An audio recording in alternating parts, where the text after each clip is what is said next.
حاضرین مجلس، السلام علیکم ورحمۃ اللہ وبرکاتہ۔ نحمده ونصلي ونسلم على حبیبه الکریم، اما بعد، اعوذ باللہ من الشیطان الرجیم، بسم اللہ الرحمن الرحیم۔ الرحمن علم القرآن خلق الانسان علمه البیان۔ صدق اللہ مولانا العظیم۔ مختصر سے مختصر کرنے کی کوشش کروں گا۔ بعد درود شریف پڑھنا، اللہم صلی علی محمد وعلی آلہ وصحبہ وسلم۔ زندہ قومیں تعلیمی ادارے بنایا کرتی ہیں، بے شک بے شک۔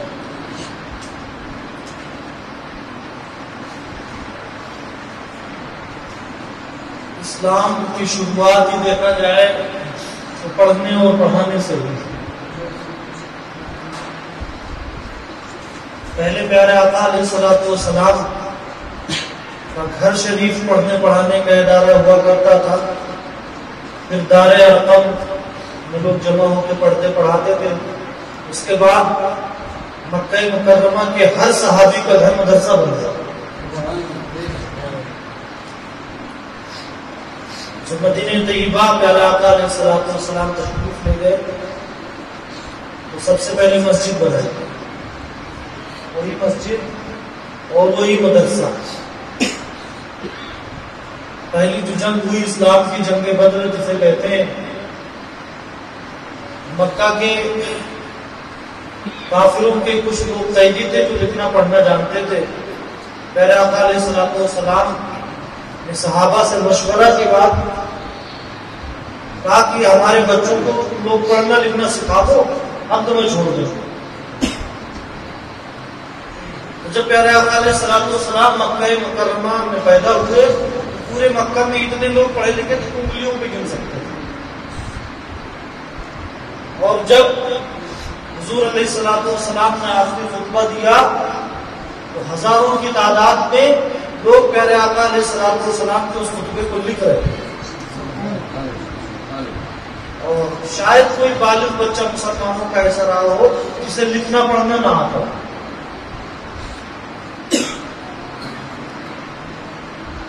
پیارے آقا علیہ الصلوۃ والسلام کے تشریف لے جانے کے بعد حضور علیہ الصلوۃ والسلام کی مسجد میں جو بڑے بڑے علماء تھے وہ درس دیا کرتے تھے۔ پھر صحابہ کرام نے بڑے بڑے جو شہر فتح ہوتے گئے، ایران فتح ہوا، شام فتح ہوا، تو بڑے بڑے صحابہ کرام اسی نیت کے ساتھ وہاں گئے کہ جو نئے نئے مسلمان ہوئے ہیں انہیں پڑھا لکھا دیا جائے، سمجھا دیا جائے۔ حضرت علی کوفہ گئے تو کوفہ علم کا مرکز ہو گیا، اور کوفہ کی دھرتی سے ہمارا امام اعظم ابو حنیفہ رحمۃ اللہ تعالی علیہ پیدا ہوئے،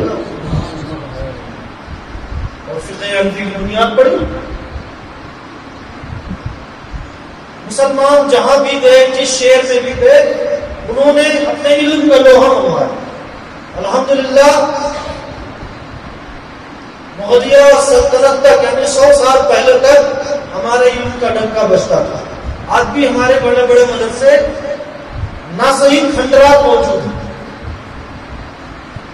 اللہ کا شکر ہے غیروں سے مٹنے کے بعد ایک بار پھر سے ہمیں شعور آیا ہے، اور ہم اپنے اصل سے جا ملے ہیں کہ اگر ہم اپنی نسلوں کو زندہ دل رکھنا چاہتے ہیں، دیکھ بھال رکھنا چاہتے ہیں، تو اپنے گھروں میں ہم کم رنگ روغن کریں گے، اس کا ڈیکوریشن کم کریں گے، مسجد اور مدرسے کو اپنے گھروں سے کہیں زیادہ سجائیں گے۔